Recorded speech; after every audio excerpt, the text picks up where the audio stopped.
আসসালামু আলাইকুম দর্শক। আজকে আপনাদের জানাবো হযরত মুহাম্মদ সাল্লাল্লাহু আলাইহি ওয়াসাল্লাম এবং বিবি খাদিজার বিবাহের ঘটনা। হযরত খাদিজার মাতা মহানবীর জন্মের 5 বছর পর মারা যান। আরও 10 বছর পর মারা যান তার বাবা। বাবার পর খাদিজা সব সম্পদের উত্তরাধিকারী ও ব্যবসার দায়িত্ব পালন করেন এবং তা আরও বেশি সমৃদ্ধ করতে সক্ষম হন। মহানবীর সঙ্গে বিয়ের আগেও খাদিজা তার সম্পদের কিছু অংশ এতিম, অক্ষম ও দুর্বল ও দরিদ্রদের জন্য ব্যয় করতেন। জাহিলি যুগে আরবরা যখন নারীদেরকে সম্মান দিত না, স্ত্রীর প্রতি অত্যাচার এবং আরবদের অনেকেই যখন কন্যা সন্তানকে জীবন্ত কবর দিত, নারীর প্রতি সেই অসম্মানের যুগেও আরবরা হযরত খাদিজাকে দেখত সম্মানের দৃষ্টিতে। দানশীলতা ও মানুষের সঙ্গে সদা আচরণের কারণে জনগণ তাকে বলতো কুরাইশ রাজকন্যা। রাসূল সাল্লাল্লাহু আলাইহি ওয়াসাল্লামের সঙ্গে বিয়ের আগে বিবি খাদিজার দুবার বিয়ে সম্পূর্ণ হয়। তার প্রথম স্বামীর নাম আবু হাল্লা হিন্দ বিন নাবাস তামিমি। আল্লাহর ঐরসে তার দুটি পুত্র সন্তান জন্মগ্রহণ করেন। পুত্র সন্তানের ইন্তেকালের পর তিনি দ্বিতীয়বার বিবাহ বন্ধনে আবদ্ধ হন।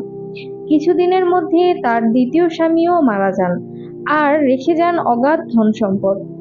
এরপর কিছুদিন তিনি একাকী থাকেন।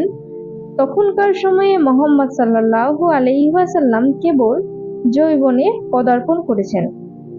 মক্কা নগরীতে মুহাম্মদ সাল্লাল্লাহু আলাইহি ওয়াসাল্লামের নাম সবার মুখে মুখে, কান পর্যন্ত পৌঁছালো এই সংবাদ।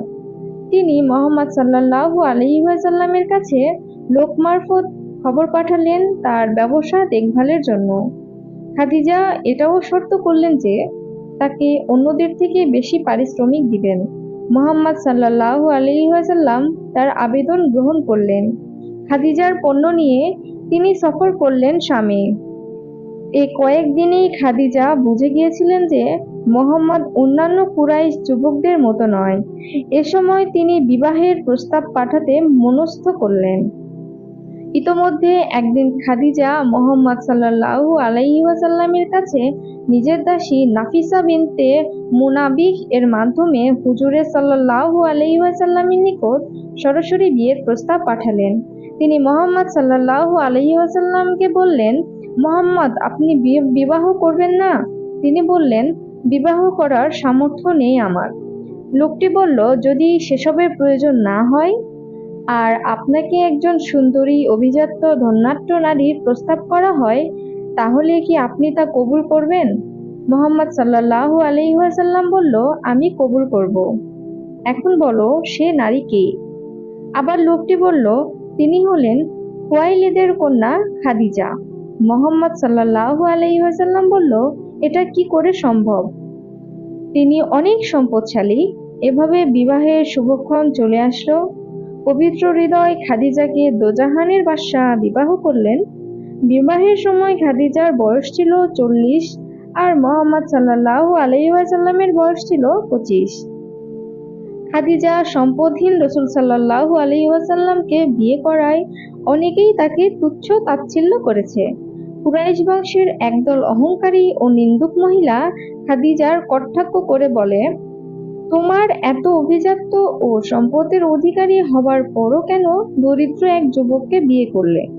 খাদিজা জবাবে বলেছিলেন, এই সমাজে মুহাম্মদ সাল্লাল্লাহু আলাইহি ওয়াসাল্লামের মতো আর কেউ কি আছে? তার মতো সচরিত্রবান ও মর্যাদাবান দ্বিতীয় কোনো ব্যক্তিকে কি তোমরা চেনো?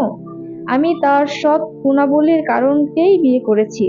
সুপ্রিয় দর্শক, এই ছিল আজকের ঘটনা। ঘটনাটি ভালো লেগে থাকলে আমাদের ভিডিওতে লাইক দিবেন এবং আমাদের চ্যানেলটি সাবস্ক্রাইব করবেন। আজ এখানেই বিদায় নিচ্ছি। দেখা হবে আরও একটি নতুন ভিডিওতে।